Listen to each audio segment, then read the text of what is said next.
how do you feel like hills or type of course terrain or the amount of turns, do those influence the kind of racing shoe that you pick? Totally. David, I'll let you go.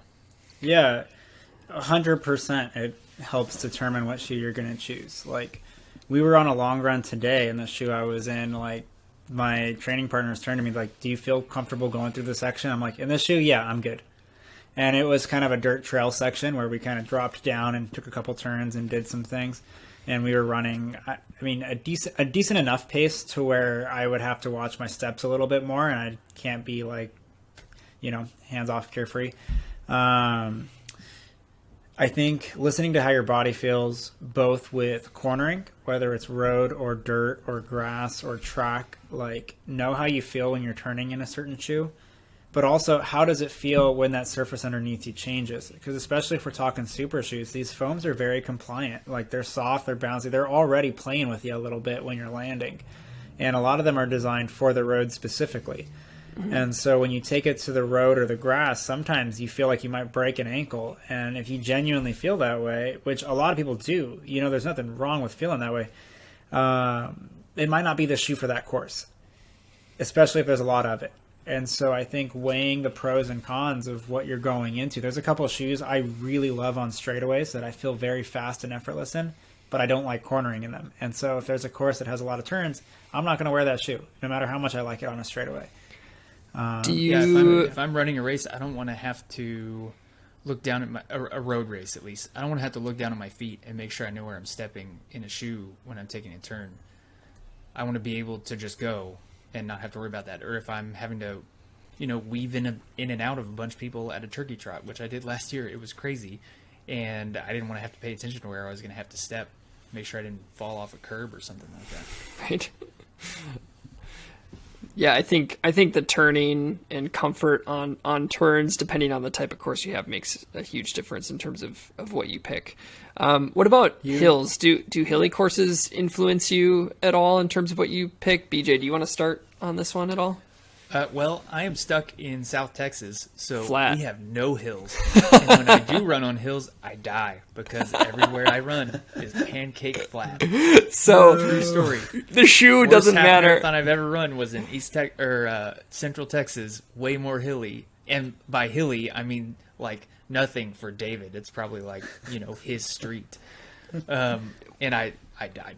But I will say that there are some shoes that I have to, like I was mentioning earlier, I feel like I have to have better form in. Yeah. And man, especially if I'm tired, if I'm going to be tired at the end of a hilly race, like that's going to be a big factor for me, especially since I'm someone who doesn't get to train on those hills very, very often. BJ, I think you and I have some similar lifestyles. So central Wisconsin isn't necessarily flat, but Stevens Point is. And I think I've mentioned this before, but I did a 22-mile marathon training run, and I had 112 feet of elevation gain over the entire, and I sought out the hills in Stevens Point, and it was, and that's all I could get. And I just look at, you know, people's runs in most other places, and I'm like, Strava, and it's gosh. 1,500 feet of vert every other day. No big deal. So all of these Strava, you know, how much can you climb this month's challenge? I'm like, well, no, screw that. I can't get, no matter how hard I try, I'd have to just run up. Point? Yeah, there's no point at all. No. David, before you answer, I think that there's a couple studies out there, one on the Vaporfly, and then one on the Endorphin Pro. And so the study on the Endorphin Pro is done by McLeod, and what they looked at that on a treadmill, hills, inclines, and declines, and they found the same at the Endorphin Pro. They found the same amount of running economy improvements in all three conditions. The other shoe that has been studied is the Vaporfly 4%, so the original one, and there was benefit at all three situations, but slightly less benefit at the incline, and a little bit less at the decline position as well. So in that situation, in that study, they saw a 2.8% improvement on the incline with a lot of variability in there. About a 3.8% on the flat and 2.5% on the decline. So still got benefit, a little bit less in the Vaporfly on those two hilly conditions, but that is kind of the one study we have, or the two studies that we have on how hills influence it. But David, what do you have for how you consider, hills and racing and what shoe you might pick? Totally. Yeah, and this is also a personal preference thing to go back later, but for one thing I've noticed pretty consistently for me is if the shoe is really sharply rockered up at the front with the toe spring, where it's just very sharply curved, I almost feel like I'm falling into the hill. Like, I feel like I'm having to pick my legs up more, and I'm actually fighting that shoe in the hill a little bit more. On the flats, it feels good. You're falling off. You feel like you're in cadence, but it almost feels like it's too much going up the hill. And so those types of shoes I do tend to avoid if I'm running on steep inclines or declines. And then same kind of goes for the downhill too, to some degree, because you're falling off a little bit quicker. My stride opens up a little bit more. And so we just got to talk about the grades of the hills. Like if it's a kind of a gradual down, totally fine. If anything, it might be a good thing because you're just opening up, and as long as you can keep yourself under control, you might have a really good day. But if it's a steeper incline and you're really kind of falling off the front and now you're starting to get real loosey-goosey and the legs are out of control, that can be an issue. So just practice a little bit on these terrains on how you feel in these shoes. Same goes for really spongy midsoles. So like something like the Fuel Cell RC Elite, I would struggle with on hills. Because there's say the same thing. Yeah, like it's one of those shoes where like on flats it feels good, gradual down it feels good, but sharp down and sharp up, no bueno. Like I feel can't like struggle. In that one, I've run a ton in the version 1. When I hit a downhill, it's like I move when I hit the ground, even though the grip is so good, because that midsole is so compliant. It's like I hit it and then I move because the hills, because I'm coming down so much harder on it. The shear through the foam within the foam itself almost feels like you can feel that. Same with the Adidas Adios Pro. For me, Light Strike Pro, very soft, very bouncy. Yeah, it's like I need something more stability there, so I like my foot and my legs stay more stable. Yeah, and that's not to say that these are bad shoes. Both are phenomenal shoes. It's just different circumstances that make them act different ways. Yeah. I very much agree with the sentiment on rockers and how severe they are and how I perform on hills. I just feel like if I'm running uphill, I tend to become a little bit more forward in general. I mean, from a mechanics perspective, that's just what we tend to do. And I get a little bit more towards my forefoot and activating my posterior chain.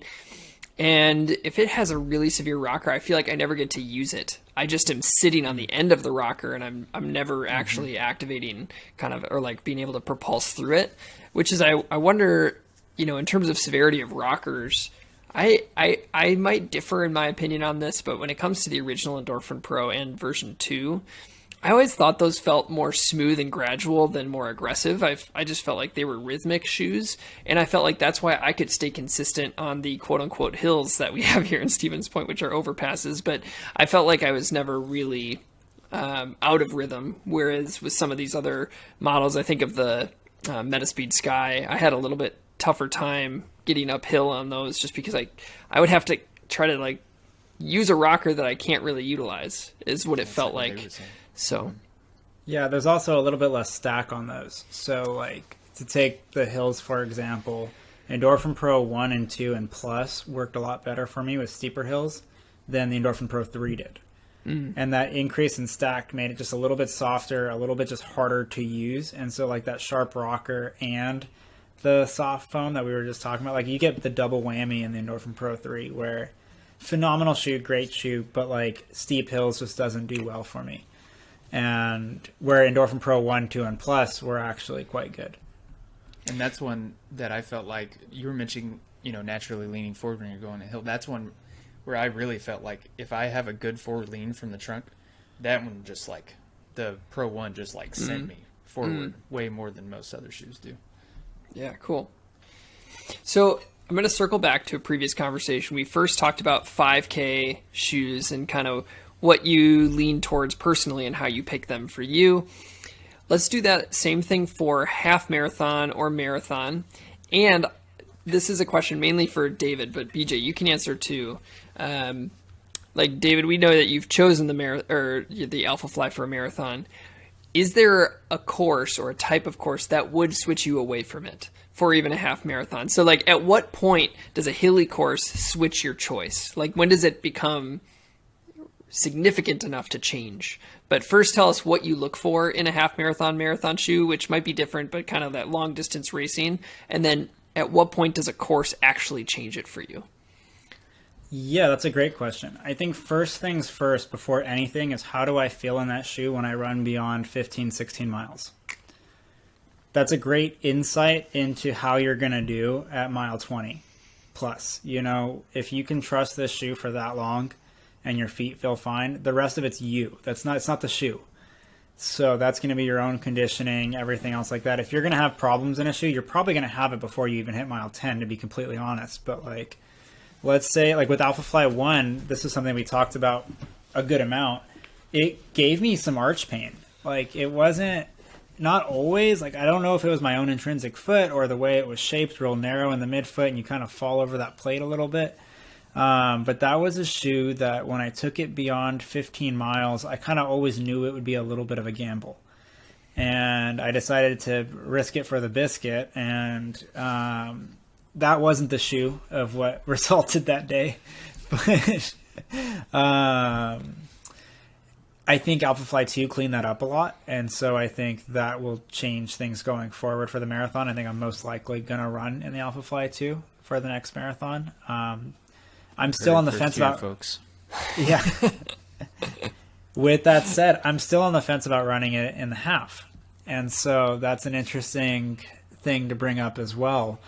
I'm at a point where the difference between half marathon pace and marathon pace is realistically, I mean, we're talking 10 to 15 seconds per mile, where it's not much, you know, and the difference in feeling about how much effort that feels can be pretty large, you know? And so the Alpha Fly 2 in my size is like 8.5 ounces, 8.5, I believe. It's 8.5 or 8.6, which is pretty heavy for a racing shoe, you know? And like for a marathon, I feel very comfortable in it. I trust it, the sole flaring, the way it locks down in the upper, like the shoe feels good. It's not like it's a bad shoe. Eliud Kipchoge obviously just ran a world record in the shoe. Yeah. Like, it's still a good shoe. But with that said, there's just a little bit more on it. And I'm not running 437 miles for 26 miles. Like, that's just, I'm not doing that. So, man, we'd be lucky if I did that for 3. Like, but, I wonder if I could do a, I bet I could do a 400. Have you seen it? It's been all over Instagram lately. I've seen on like my search page, they have the Kipchoge test. So they set the, the treadmill at that pace. And you jump on and see how long you can survive. I think I could go 5K at that if I really, really train and go for it. But like, I mean, what would that be? That'd be like 14:10, 14:15, something like that. I'm with Nathan. I'd be lucky if I get a 400 in. Yeah, I know I could get 100 in, maybe. Yeah. I think I could do 100. But like with that said, it just feels like a lot of shoe for me to run that fast in, you know? Yeah.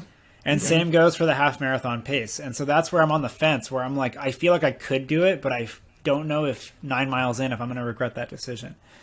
So what kind of course would switch you to something a little bit more, I don't know, would it be towards something more stable, something less rockered? Like what would be the change? Right.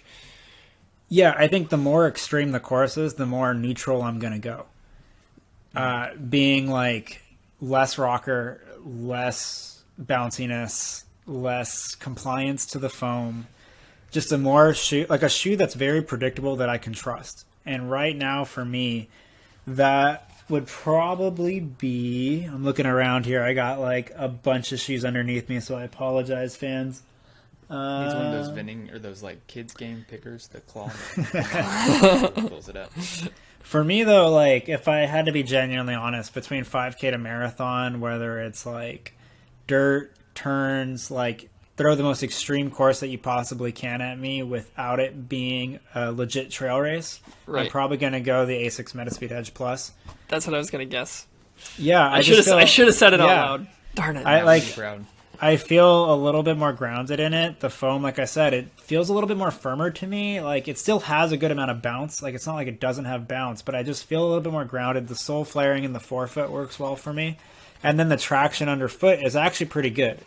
And so like I feel like I can just do a little bit of everything in that shoe. It's kind of like one of those jack of all trades type of super shoes where like I don't know if I would choose it over the Alpha in the marathon. I think it's like pretty darn comparable with the Vaporfly for my own mechanics for the marathon.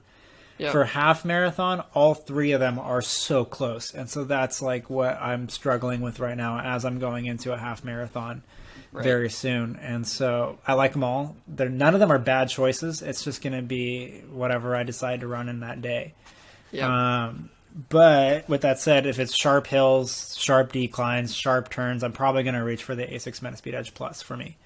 Great. Long straightaways, and there's hardly any turning at all. There's a shoe I can't talk about that I probably will choose that I don't like cornering in, like we talked about earlier. Yeah. If it's gradual gradients and turns, you can pretty much get away with almost any shoe for the most part, but I'd probably go with the Alpha. I mean, there's a good chance I'm probably going to race in the Alpha at CIM. You know, I think it's in the 90 percentile at this point. You know, I like it. I'm confident with it. The Alpha 2, yeah. Yeah. Yeah. Cool.